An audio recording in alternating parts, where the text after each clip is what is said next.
Aleluia. Como os irmãos estão sabendo, nossa conversa hoje será sobre a tríade da masculinidade. 3 grandes pilares da verdadeira hombridade cristã.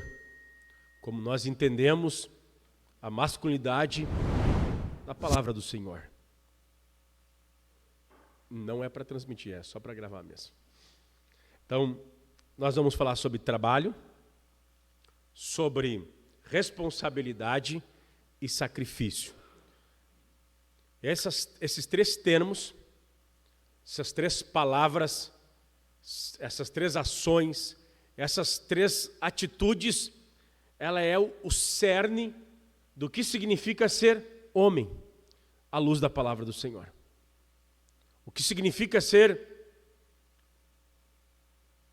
um bom homem cristão. Essas 3 atitudes formam a verdadeira hombridade bíblica: trabalho, responsabilidade e sacrifício. Trabalho, responsabilidade e sacrifício. Vamos então começando a falar um pouco sobre trabalho. Eu fui no Aurélio para ver a palavra trabalho, para a gente começar das bases, lá do comecinho. Então, o dicionário define a palavra trabalho, o termo trabalho, como: o que é trabalho? Ele responde: trabalho é o conjunto de atividades realizadas, é o esforço feito por indivíduos com o objetivo de atingir uma meta.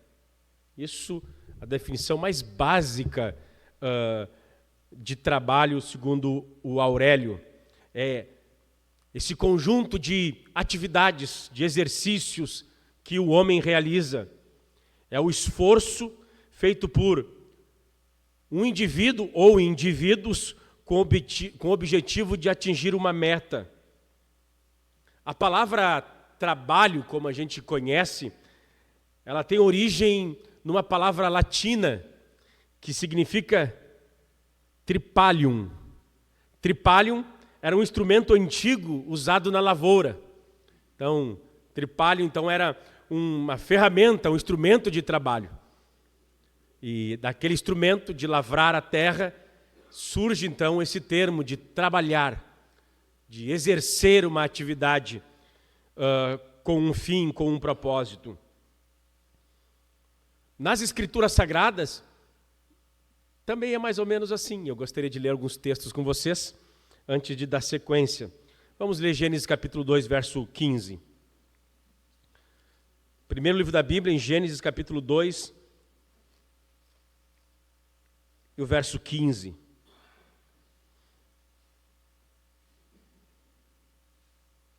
O Senhor Deus tomou o homem e o colocou no jardim do Éden para o cultivar e guardar. O trabalho não nasce como resultado do pecado. Antes da queda, Gênesis 1 e 2, antes da queda, a queda se dá no capítulo 3. O trabalho não é uma maldição. O homem foi feito para o trabalho. E Gênesis 2, 15, o Senhor fez um jardim e colocou o homem nesse jardim, mandou ele cultivar esse jardim, preservar esse jardim, guardar esse jardim. Fez ele para trabalhar. Fez o homem para trabalhar. A gente pode ver mais adiante, em Eclesiastes capítulo 3,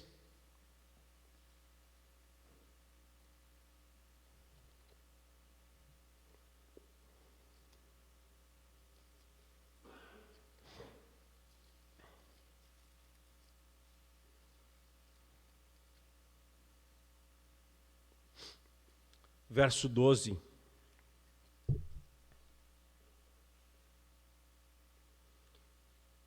Sei que não há nada melhor para o ser humano do que alegrar-se e aproveitar a vida ao máximo. Sei também que poder comer, beber e desfrutar o que se conseguiu com todo o trabalho é um dom de Deus. Salomão entendeu essa dádiva, o trabalho como um dom, e que grande privilégio é poder curtir a vida, comer e beber, regalar-se, como fruto do seu trabalho. Em Gênesis, voltando para Gênesis capítulo 3, verso 19, acompanhe aí na sua Bíblia, temos bastante calma e paciência, bastante tranquilidade, ouvir a voz do Senhor por intermédio da sua palavra. Pouco adiantaria eu ficar falando conceitos aqui humanos, mas o que mais importa é o Senhor falar. Gênesis capítulo 3, verso de número 19, olha que o Senhor diz a Adão após a queda. O Senhor diz, vamos começar do verso 17. E a Adão disse, por ter dado ouvido à voz de sua mulher e comido a árvore que eu havia ordenado que não comesse, maldita é a terra por tua causa. Em fadigas você obterá dela o sustento durante os dias da sua vida. Ela produzirá também espinhos e ervas daninhas. E você comerá a erva do campo. Verso 19, eu quero que vocês prestem atenção, eu quero extrair hoje para a meditação e para fundamento, para a base do trabalho. Verso 19 diz, no suor do teu rosto você comerá o seu pão, até que voltes à terra, pois dela você foi formado, e porque você é pó, ao pó você vai tornar. Do suor do teu rosto, do teu trabalho, do teu esforço, da tua dedicação, você vai comer. Isso está tão claro que passou-se muito tempo, Paulo escrevendo a igreja de Tessalônica, quando alguns irmãos deixaram os seus ofícios, deixaram de trabalhar e ficaram olhando para cima, esperando a volta de Cristo, iam para a casa dos irmãos, filar a boia, ser um peso para a igreja. Olha que Paulo vai dizer em 2 Tessalonicenses, capítulo de número 3, verso 10 ao 12. Abra rapidamente, está dando um chiado terrível aqui. Eu não sei se é o microfone, parou. É o microfone. 2 Tessalonicenses, capítulo 3, 10 ao 12, diz assim a palavra do Senhor. Quando ainda estávamos com vocês, nós ordenamos isto. Se alguém não quiser trabalhar, que também não coma. Pois ouvimos que alguns de vocês estão ociosos, não trabalham, mas andam se intrometendo na vida alheia. A tais pessoas ordenamos e exortamos no Senhor Jesus Cristo, que trabalhem tranquilamente e comam o seu próprio pão. 2 Tessalonicenses 3, 10 ao 12. No capítulo 4 dessa mesma epístola, do verso 11 ao 12, Paulo diz o seguinte: esforcem-se para ter uma vida tranquila, cuidar dos seus próprios negócios e trabalhar com as próprias mãos, como nós os instruímos, a fim de que andem decentemente aos olhos dos que são de fora e não dependam de ninguém. O homem foi criado para o trabalho.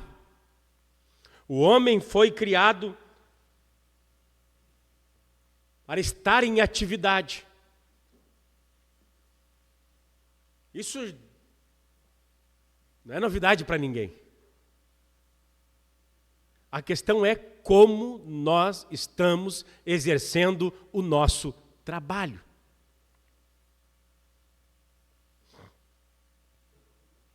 Existe a forma correta de trabalharmos. E eu não vou ser muito delongado aqui, porque eu tenho bastante coisa para falar com vocês sobre esses 3 aspectos da hombridade. Número 1, o trabalho deve ser feito com diligência, responsabilidade. Devemos ser pontuais no trabalho. Pontualidade. Eu já indiquei muita gente da igreja para determinados trabalhos. E eu já vi muitas dessas mesmas pessoas serem demitidas porque elas não são pontuais. Se atrasam, são irresponsáveis no serviço. Dormem demais. Pontualidade é a marca de alguém que trabalha bem e corretamente. Uma vez eu vi alguém dizer que a falta de pontualidade é orgulho puro, porque você acha que alguém pode ficar esperando você. Teu tempo teu tempo é importante. Tu está fazendo um monte de coisa, não pode chegar porque tu tem as tuas coisas para resolver. Mas a pessoa que está te aguardando, te esperando e às vezes te pagando para te começar o teu trabalho, fica esperando. É desprezar o trabalho do outro, a pessoa do outro, a dignidade do outro. Que não tenhamos na Mário Quintana homens que pequem nessa questão da pontualidade. E o que é mais terrível, tem gente que consegue chegar no final do culto, cara. No meio do culto, às vezes. Porque quando eu falo aqui sobre trabalho, embora eu estou usando a questão do trabalho para subsistência da vida humana, a questão de trabalho no sentido de exercício remunerado para sustentar a família, a palavra trabalho ela é muito abrangente.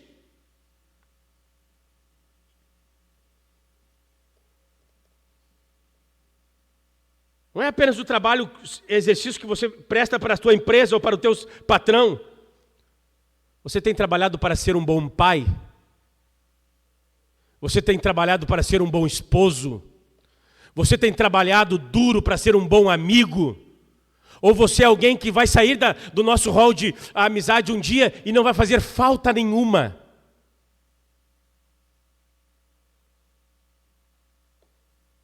Fulano foi embora. É mesmo, nem notei.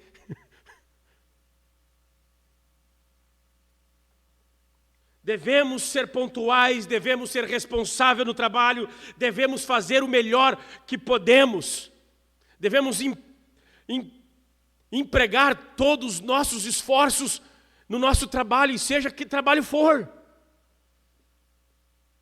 Muitos filhos vão para o ensino médio e se perdem, porque os pais são relapsos. Não querem dar duro, não querem trabalhar, não querem abrir o caderno dos filhos, não querem ler um livro para os filhos. Se os pais não dão atenção para os filhos, alguém vai dar lá fora. Alguém está trabalhando diligentemente. Alguém está trabalhando diligentemente para ter a atenção do teu garoto, a atenção da tua garota, ter a atenção do teu menino. Vocês, se não trabalharem diligentemente para ser pais responsáveis, pais gentios, pais presentes, esse lugar e esse espaço será substituído.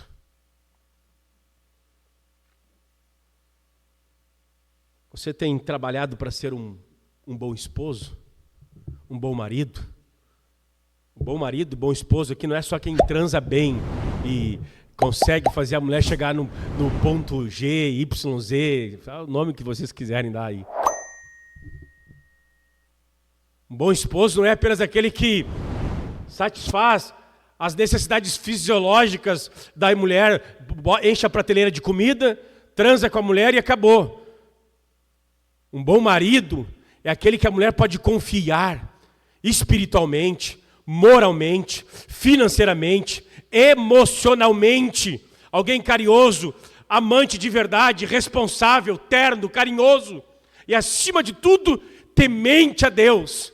Todos os dramas e complexos e tentações espirituais que ela enfrentar, ela pode olhar para o marido e tem um homem de Deus dentro de casa. Você tem trabalhado duro para isso? Ou a sua vida espiritual está mais fraca do que o ímpio que não conhece Jesus? Mulher procura o A, B, C, D do ministério, não sei do que, não sei da onde, mas não vai a você, não abre a alma, não abre o coração. Eu preciso que tu imponha as minhas mãos sobre ti, e eu confio na tua intercessão, eu confio na tua oração. Nossos filhos estão enfermos, antes de ir para o médico, impõe as mãos sobre o teu filho aqui, invoca a bênção de Deus sobre a vida deles. Tua esposa pode fazer isso, você tem trabalhado duro para isso. Essa semana eu fiquei sabendo de um presbítero aqui da nossa igreja que foi chamado durante a madrugada porque tinha alguém endemoniado e tinha mais de 5 obreiros que não conseguiam expulsar o demônio. Se dá um BO na tua casa, o que tu vai fazer? Vem na tua família, não cristão, vem correndo. Fulano, vem aqui que o Satanás está dando voadora aqui até no teto. Teus familiares podem, eu sei, fulano de tal é um homem de Deus. Nós precisamos trabalhar duramente.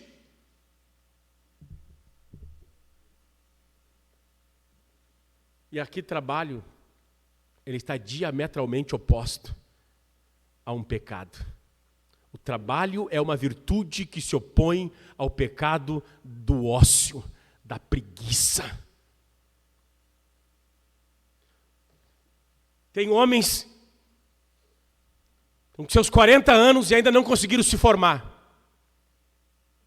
Não saiu do ensino fundamental, outros não saíram do ensino médio. Tem uns que já começaram 3, 4, 5 vezes a faculdade e não desenvolve, não terminam, não concluam.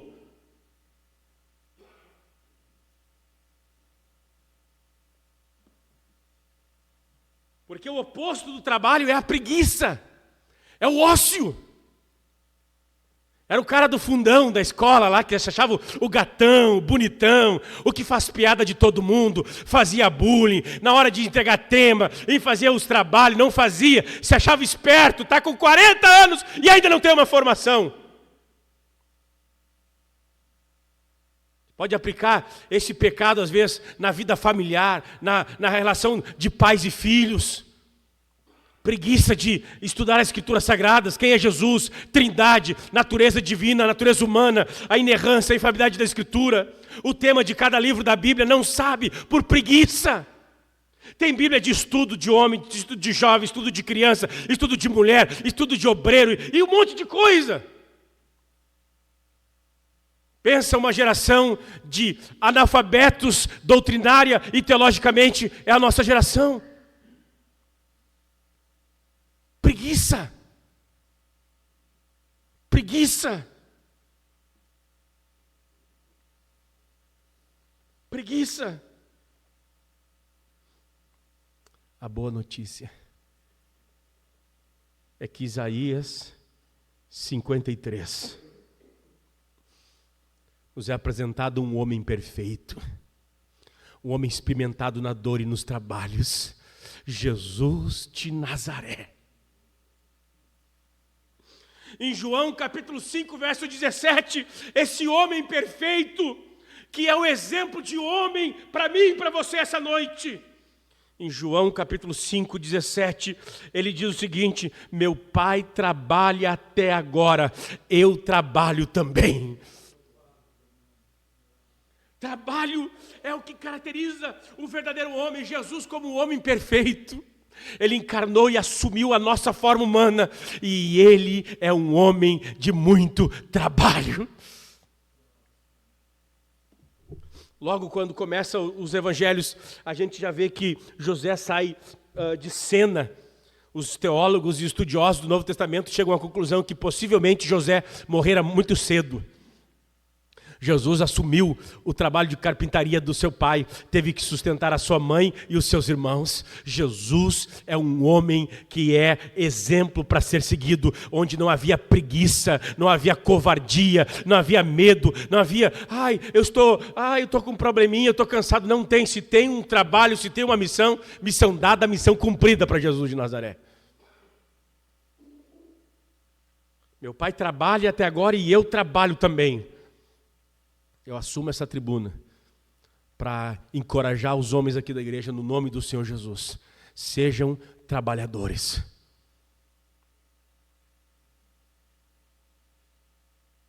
Não há uma opção. Não há outra opção.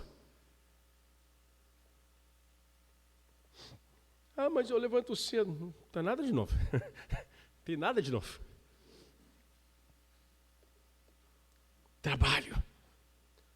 Homens de verdades são marcados por trabalho duro em todos os aspectos da vida. Você tem trabalhado duro para ser um homem moralmente sadio?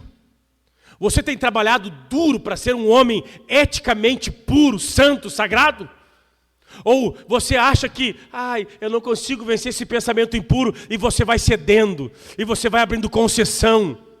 Nós fomos chamados para trabalhar, e trabalhar seriamente em todos os aspectos da nossa vida humana. Relacionado a esse trabalho duro, vem o segundo aspecto da verdadeira hombridade. Eu não estou chorando aqui de chorando, é que essa fumaça está batendo no meu olho mesmo.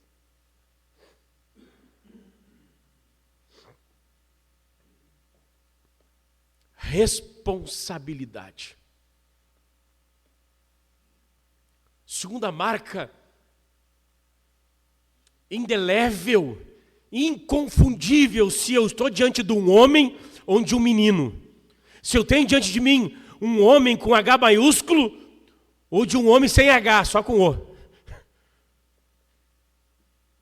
Se eu estou diante de alguém com autoridade divina ou diante de um banana. Segunda marca é a responsabilidade. Homens de verdade, uma hombridade sadia, além de ser marcado por trabalho, esforço, bastante dedicação, muito suor, muita lágrima, muito sangue, é marcado por responsabilidade. Uma definição de responsabilidade. O que é responsabilidade? O dicionário define responsabilidade da seguinte maneira: obrigação de responder pelas ações próprias ou pelas dos outros. A forma vulgar e popular de dizer das ruas é um homem que assume o seu BO.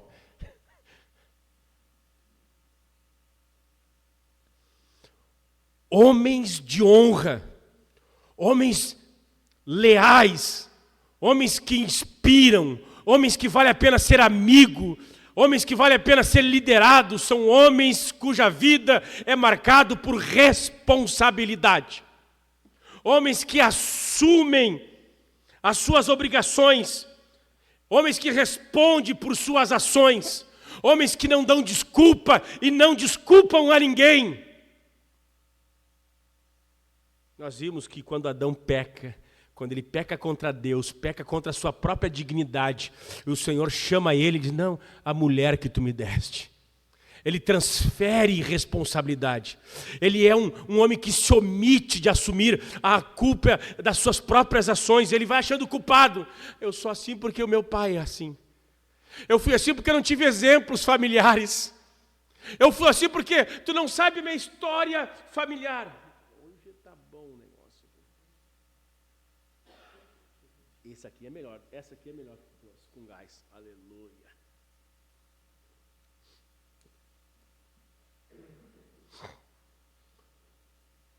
Homens maduros, homens sérios, sua vida é marcada, a sua vida é balizada por responsabilidade. Homem de confiança, não é responsável.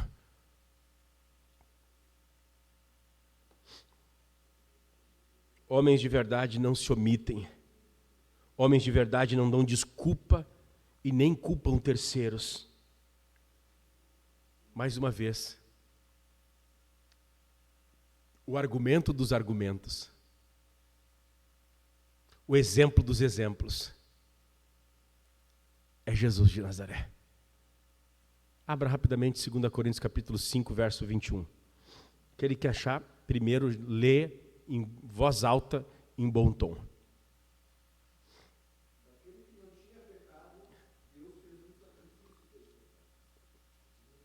Isso mesmo.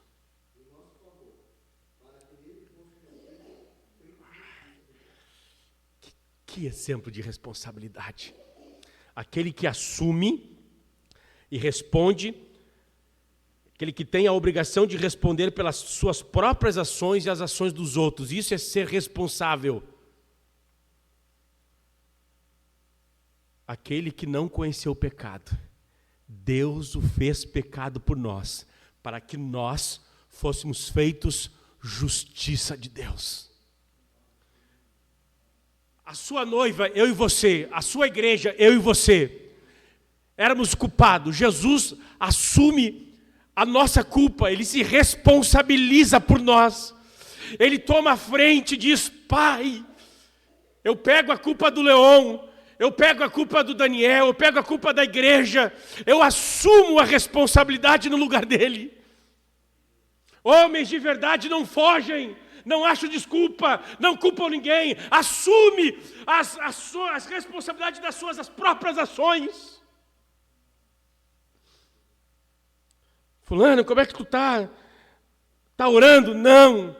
Dá desculpa. Tá fazendo culto doméstico? Não. Dá desculpa. É o fulano, é o beltrano, é o ciclano. Teve um, vocês viram aqui uma vez, que falou que não fazia culto doméstico porque a mulher era um inferno. Perderia o casamento se fizesse culto em casa.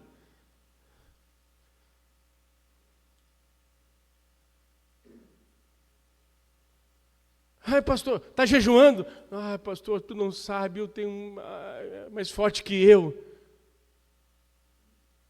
Nós temos que, se queremos ser bons pais, se queremos ser bons cristãos, se queremos ser homens de confiança, nós precisamos parar de dar desculpas.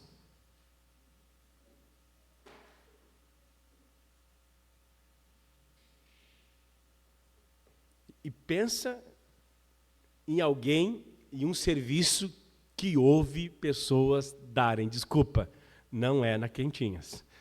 Embora a gente sabe que nas empresas as pessoas dão bastante desculpas. Mas o pastor olha assim, vem ao fulano. Até a forma que ele vem caminhando eu já sei. Ih, vai me contar. Fulano me ligou. Ah, já até sei. Vai por esse lado agora. Eu ouvi as desculpas mais esfarrapadas. Nós precisamos urgentemente de uma comunidade na igreja, de homens que assumam as responsabilidades das suas ações para fazerem algo diferente nesse tempo desgraçado e infeliz, de gente que cresceu, mas não amadureceu, de gente que está sempre na mesma. Terça-feira eu fiz uma oração de lamento aqui, pelos pecados individuais nossos, mas pelo pecado da igreja também. Tem pessoas que já estão viciadas em determinados comportamentos, nunca mudam. Estagnaram espiritualmente, estão sempre na mesma.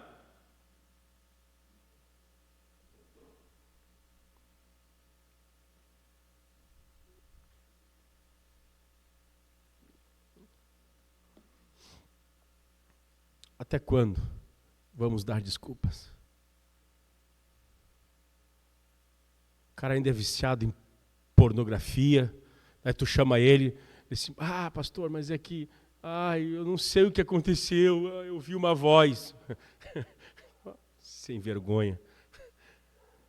Ah, pastor, mas a minha mulher não me procura. Ah, mas não sei mais o quê. Eles justificam o adultério, justificam a prostituição, de um jeito mais sagrado ainda. Olha só que doideira isso.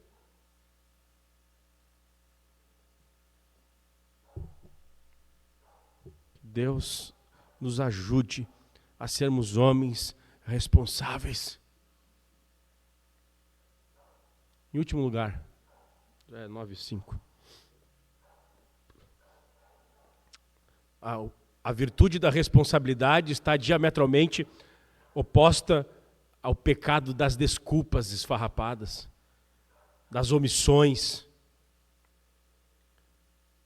Essa é a segunda marca de uma hombridade sadia. A terceira marca, o terceiro pilar, essa terceira virtude da tríade da verdadeira masculinidade é o sacrifício.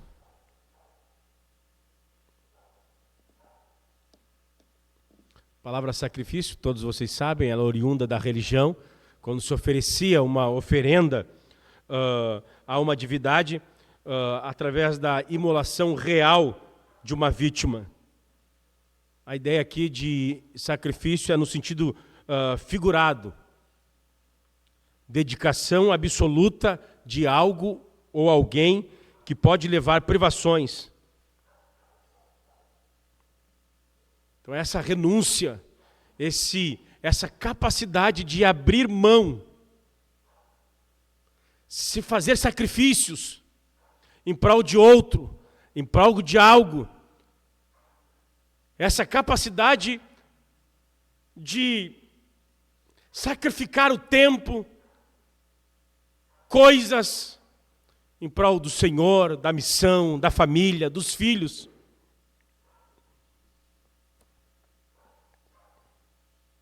Dom Lansel foi herói da vida da sua esposa. Sua esposa chamava Bethany. Em 22 de maio de 2011, Bethany sobreviveu a um tornado que destruiu a sua casa em Joplin, em Missouri, nos Estados Unidos. Ela se deitou em um travesseiro protegendo seu rosto, e seu marido, Dom, deitou em cima dela para protegê-la dos detritos que voavam por todos os lados naquele temporal violento. Quando o vento passou, Bethany estava bem, porém seu marido morreu poucos minutos. Seu corpo foi perfurado pelos objetos jogados pelo tornado. Bethany se salvou porque o seu marido, ela botou um travesseiro no seu rosto e deitou, o seu marido veio sobre ela. Aquele vento passou e tocou dejeto sobre ele, cravou, e ele morreu. Em poucos minutos ele veio a óbito. E ela permaneceu.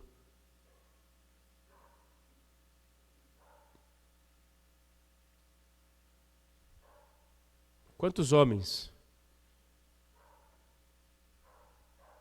estão revestidos de coragem e dessa virtude, com essa capacidade de abrir mão de si mesmo, de se sacrificar em prol da esposa e dos filhos? Pode ser que os avanços dos homens, ou que o homem faça, causem, os avanços profissionais que o homem faça, causa problemas para a esposa e para os filhos. Às vezes, a fã de conseguir uma carreira promissora e ter dinheiro que é sacrificado no altar a Mamon, é o casamento. É filhos que você nem vê, nem olha, não tem tempo. Filhos que estão na droga, filhas que já fizeram aborto, filhas que estão na prostituição, e pais nem sabem porque estão ali abandonando tudo em prol do bem-estar da família. Quantos estão, às vezes, dispostos a ganhar, quem sabe, um pouco menos, mas não perder a família, não perder os filhos? Homens de verdade estão dispostos a se sacrificar. Jesus morreu numa cruz para salvar a sua igreja. Ele foi o sacrifício substitutivo em nosso lugar. Jesus se humilhou para fazer o serviço dos seus subordinados, quando a gente vê lá no capítulo 13 de João, no lava-pés. Abra rapidamente Filipenses capítulo 2, versos 5 ao 8.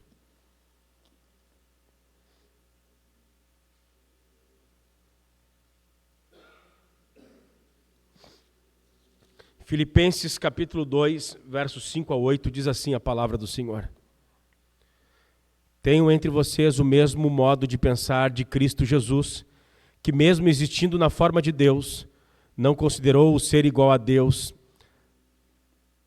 algo que deveria ser recebido a qualquer custo. Pelo contrário, ele se esvaziou, assumindo a forma de servo, tornando-se semelhante aos seres humanos, e reconhecido em figura humana, ele se humilhou, tornando-se obediente até a morte e morte de cruz. O que eu falei para vocês aqui é que Jesus sacrificou a sua posição de majestade e de glória. Ele se rebaixou, ele renunciou toda a sua glória da eternidade e ocultou isso em figura humana. Muitos casamentos ruins, porque o egoísmo, homens egoístas, que impõem apenas os seus desejos, a sua vontade para suas esposas, para os seus filhos. A igreja não avança com homens egoístas, nunca tem tempo para nada. Incrível que pareça, eu estou 5 anos pastoreando a igreja da Mário Quintana. Tem homens que em 5 anos pastoreando a igreja da Mário Quintana. A gente reformou esse prédio já há 3 anos. E eu nunca os vi aqui.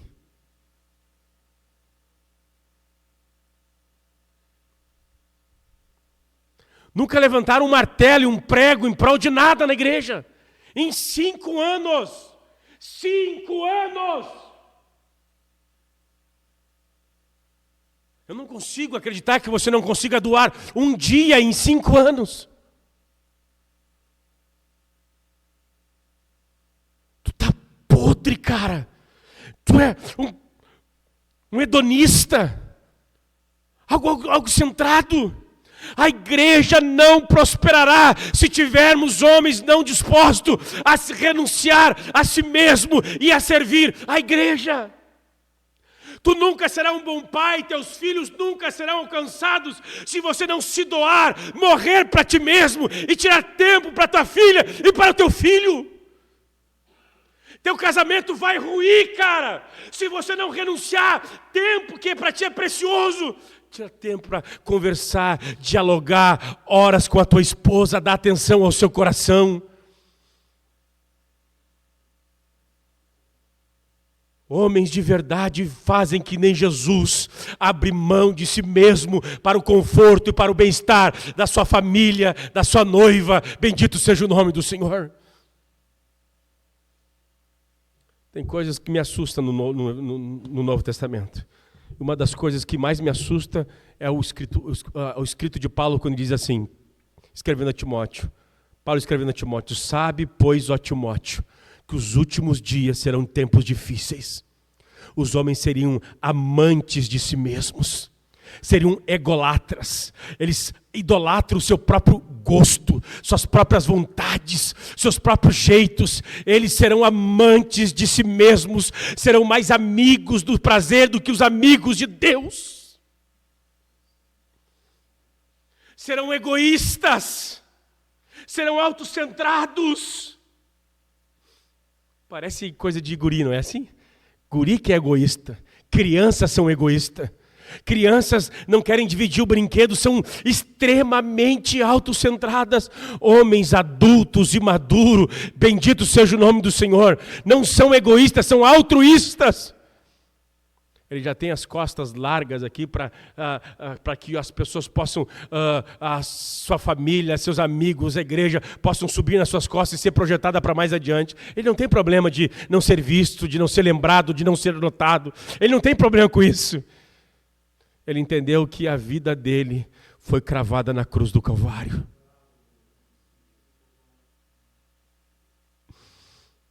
Ele entendeu que ele morreu para este mundo, como disse Paulo. Não vivo mais eu, mas Cristo vive em mim.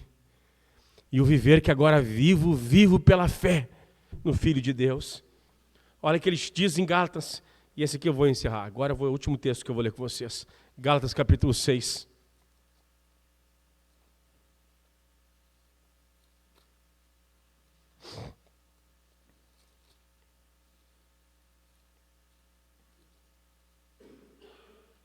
Gálatas capítulo 6.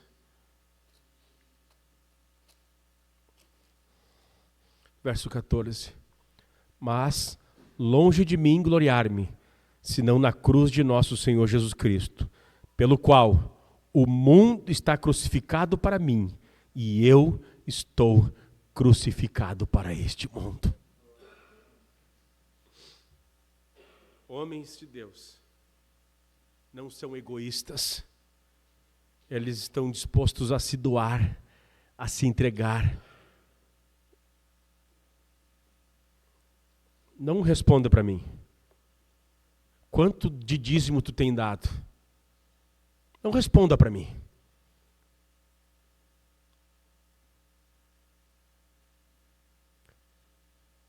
Tem gente aqui que nunca dizimou, cara.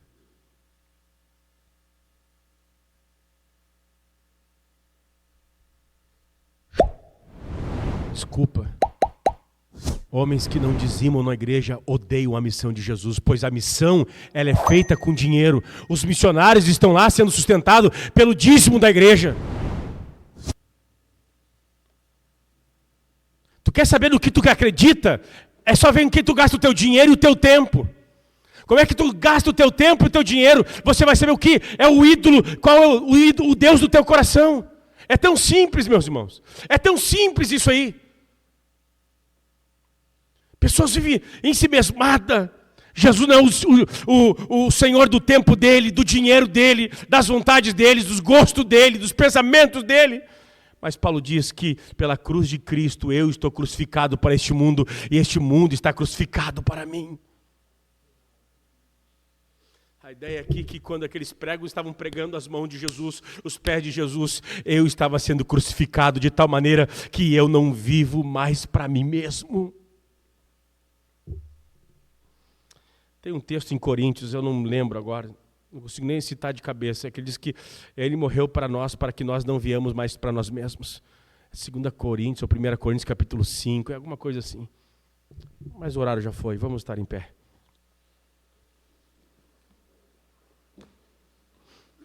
Jesus abriu mão do seu trono de glória, abriu mão por causa da sua igreja, da sua noiva. Que sacrifício você tem feito pela tua filha, pelo teu filho? Que sacrifício você tem feito pela tua esposa? Que sacrifício você tem feito pela igreja, pela missão de Jesus? Eu acho que o ano era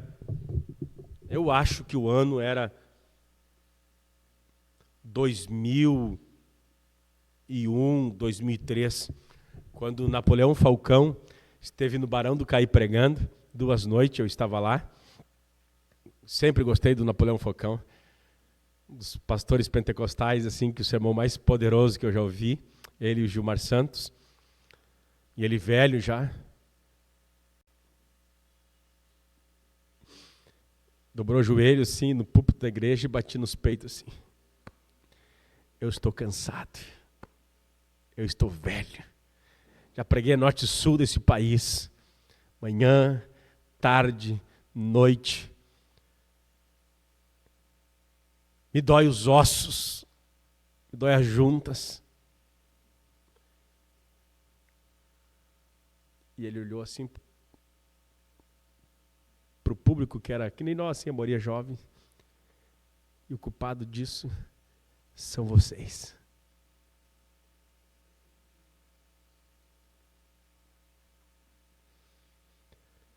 Mês passado, o Otávio Marques, 85 anos, falou ali na matriz.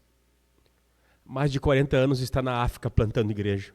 Velho de 85 anos de idade. A igreja lotada, ele disse, Deus me dê força, eu quero voltar para lá. Eu quero fazer alguma coisa para o Senhor.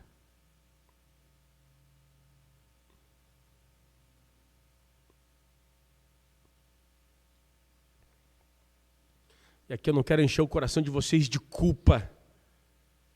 Eu quero que o Senhor nos salve do egoísmo, de pensarem só em vocês mesmos, enquanto a igreja vai ruindo, a igreja vai morrendo, a igreja vai esfriando, ninguém se preocupa com o nível de divórcio da igreja, a frieza, a imoralidade. A escassez de conversão, a gente batiza os nossos filhos. Adultos são muito poucos que são batizados na igreja, porque nós não se preocupamos mais em evangelizar. Foi uma vergonha o último evangelismo. Da sede não foi ninguém daqui da nossa igreja. Que vergonha isso! Estamos podres de egoísmo, autocentrados, bonitinhos e bonitinhos. Hoje você pode dar desculpa para mim, você pode dar desculpa para a tua esposa, você pode dar desculpa para os teus filhos, mas haverá um dia em que as desculpas não serão mais aceitas. Haverá um lugar que as desculpas não entrarão mais. Precisamos trabalhar duramente, assumir responsabilidades e fazer sacrifícios, se quisermos ser homens de Deus. Vamos orar ao Senhor. Tá bom, por hoje tá bom. Feche os olhos, ora ao Senhor. Se alguém tem que confessar pecado, pode confessar o pecado ao Senhor. É uma noite de quebrantamento. Olha para a sua vida, olha para o seu casamento, olha para os teus filhos, olha quanta coisa você botou fora, porque tem sido egoísta, e si mesmado, carnal, quase que pagão. Quem tem ouvidos ouça o que o Espírito diz às igrejas. Eu ainda estou berrando, eu ainda estou pregando, mas um dia o Espírito Santo vai parar de falar com você e vai te entregar ao seu próprio coração, e será tarde demais. Será tarde demais para alguns homens. Esses dias eu estava falando com um pastor. Tem gente que a gente tem que parar de investir, tem que olhar para as crianças, porque tem gente que se perdeu, não resolve mais. Já foi pastoreado por tanta gente, já foi instruído por tanta gente, e essa gente não tem mais jeito, não tem mais conserto. Há determinadas pessoas nos bancos da igreja que não tem mais conserto. Pode me chamar de radical e pessimista, mas tem homens tão endurecidos, tão ensimesmados, que não tem mais jeito. Choram na igreja enquanto estão batendo punheta e se masturbando, xingando a esposa, murmurando, reclamando. Tudo está ruim para você. Tudo está ruim para você. Você dá desculpa para tudo e para todos. Você pode enganar a si mesmo. Você não pode enganar o Espírito Santo. Você pode magoar a igreja e o meu coração, mas a pior coisa que você faz no caminho de carnalidade é entristecer o Espírito Santo ao qual vocês foram selados. Paulo escrevendo aos Efésios, capítulo 4, verso 30, ele diz: não entristeçais o Espírito Santo. Gente que não trabalha em prol da família, da igreja e da missão, entristece o coração do Espírito. Homens que não trabalham em prol da sua família, entristece o coração do Espírito. Homens irresponsáveis, que vivem dando desculpa, preenchendo o seu tempo, gastando o seu dinheiro com aquilo que não é pão, com aquilo que não é sagrado, entristece o coração do Espírito Santo. Homens egoístas, avarentos, ensimesmados, entristece o Espírito Santo. É uma noite de lamentação. É a noite de nós rasgarmos o nosso coração, como disse o profeta: rasgai o vosso coração e não as vossas vestes. É tempo de chorar. Olha a espiritualidade do teu lar, olha a espiritualidade do teu coração, olha a espiritualidade da tua igreja, olha como está o teu pequeno grupo, o teu PG, olha como é que está. Você tem ajudado para que aquele pequeno grupo cresça, amadureça. Não cristão visite vocês, ou vocês vivem dando desculpas. Feche os olhos, o Senhor está aqui. O Senhor quer ouvir a oração de alguém aqui essa noite. O Senhor quer ouvir a oração de alguém essa noite. Se eu depender da tua oração, se a minha mulher, se o meu casamento, se meus filhos depender da tua oração, eu estarei de pé. Essa igreja vai ficar com as portas abertas pregando o evangelho, se depender da tua oferta, do teu dízimo, da tua oração, do teu jejum. O presbitério dessa igreja vai estar de pé, se depender de você assumir responsabilidades. Aleluia. Aleluia. Aleluia. Seja responsável no trabalho, seja responsável na igreja, seja responsável na tua família.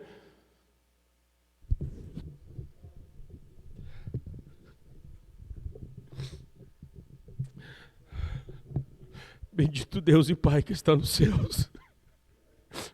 Na tua presença nós estamos aqui reunidos essa noite, Senhor. Nós não queremos mais dar desculpas, Senhor. Nós queremos dizer: eis-nos aqui, Senhor. Eis-nos aqui, Senhor, eis-nos aqui, eis-nos aqui. No último domingo o Senhor nos visitou com um sermão poderoso, falando sobre as marcas de uma igreja cheia do Teu Espírito, Senhor. Enche-nos com teu Espírito Santo, enche-nos com teu poder, enche-nos com a tua graça. Ouve, Senhor, a oração do teu filho que está orando, que está reconhecendo, que está admitindo, Senhor. Ó, Senhor, ajuda o teu filho, fortalece o teu filho, faça dele um homem de oração, um homem da leitura da tua palavra, faça dele um homem de piedade, um homem de justiça, um homem de retidão. Ajuda os teus filhos, Senhor, que estão clamando, aonde há um crente sincero, aonde tem um homem sincero, que está confessando, que está admitindo, que está suplicando a tua graça. Visita ele, Senhor, visita ele essa noite, visita ele essa noite, Senhor, visita ele essa noite, Senhor. Se alguém entrou aqui caído, prostrado, ó Deus, de cabeça para baixo, põe de pé essa noite, ó Consolador amado, Paracletos divino, põe esse homem de pé, Senhor, a lutar para a sua família, a lutar pela igreja, a lutar por Jesus, a lutar pela sua própria alma, Senhor, pela sua própria vida espiritual. Ó Senhor, venha sobre esse auditório, venha sobre esse auditório essa noite, vem sobre o auditório essa noite, Espírito de Deus, limpa a nossa vida, limpa o nosso coração de todo o egoísmo, de toda a preguiça, de toda a ociosidade, Senhor, de toda a desculpa, Senhor. Tira, Senhor, este hábito de dar desculpa, Senhor. Faz dos homens responsáveis, maridos e pais responsáveis essa noite, Senhor. Quebra a preguiça, a ansiedade do coração do meu irmão, esse cansaço crônico, esse desânimo crônico, Senhor, quebra. A tua palavra diz que a unção do Espírito quebra o jugo, que a unção do Espírito quebra o jugo. Espírito Santo, queima essa preguiça, queima, Senhor, essa ociosidade do meu irmão, Senhor. Fortaleça o coração dele, a vida dele. Venha dinamizar o tempo de oração, o tempo da leitura bíblica, o testemunho, Senhor, do Evangelho para com os de fora. Senhor, vem, Senhor, vem, Senhor. Quebranta-nos essa noite, Senhor, quebranta-nos essa noite. Quebranta-nos essa noite. Ore um pouco mais, ore um pouco mais, ore um pouco mais, ore um pouco mais, ore um pouco mais. Ore um pouco mais, clame um pouco mais, ore um pouco mais. Coloque a mão sobre o seu irmão que está do seu lado, ore por ele, oramos uns pelos outros. Aleluia, oramos uns pelos outros, ore pelo seu irmão, ore por ele, ore por ela, Senhor. Ore por ele no nome do precioso de Jesus. Ajuda o teu filho, Senhor. Ajuda-nos, Senhor, que sejamos conhecidos por responsabilidade, por sacrifício, Senhor. Que nós não venhamos ser ensimesmados, Senhor. Não sejamos autocentrados, meu Senhor. No nome precioso de Jesus, no nome precioso de Jesus, no nome precioso de Jesus. Aleluia, Senhor. Assim como Jesus, que foi um homem de trabalho, assim como Jesus foi um homem que fez bastante sacrifícios, assim como Jesus foi um homem que assumiu responsabilidades, assumiu a culpa da sua noiva, que nós possamos assumir a nossa responsabilidade, assumir a responsabilidade dos mais fracos, assumir a responsabilidade daqueles mais débeis, Senhor. Ajuda-nos, Senhor, ajuda-nos, faz-nos homens de verdade, Senhor. No nome de Jesus, no nome de Jesus, no nome de Jesus. Ajuda-nos, ó Deus, a termos relacionamentos duradouros, amizades duradouras. Ajuda-nos a ter trabalhos duradouros, Senhor. Que a preguiça, que nós não venhamos fazer, trocar de trabalho em trabalho, Senhor. Mas que possamos permanecermos, Senhor, no trabalho e no ofício, até que tenhamos outros melhores, Senhor. Ajuda-nos, Senhor. Que nós não venhamos perder o trabalho por causa de pecados nossos, Senhor. Por preguiça, irresponsabilidade, Senhor. E egoísmo. Que se porventura tivermos que perder um emprego ou trabalho, que seja por questões externas, não por negligência, por pecado, por imoralidade, Senhor. Nós pedimos, Senhor, a tua bênção sobre os teus filhos, no nome precioso de Jesus. No nome precioso de Jesus. No nome precioso de Jesus.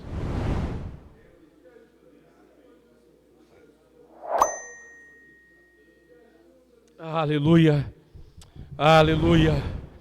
Glória ao Pai, glória ao Filho, glória ao Espírito Santo.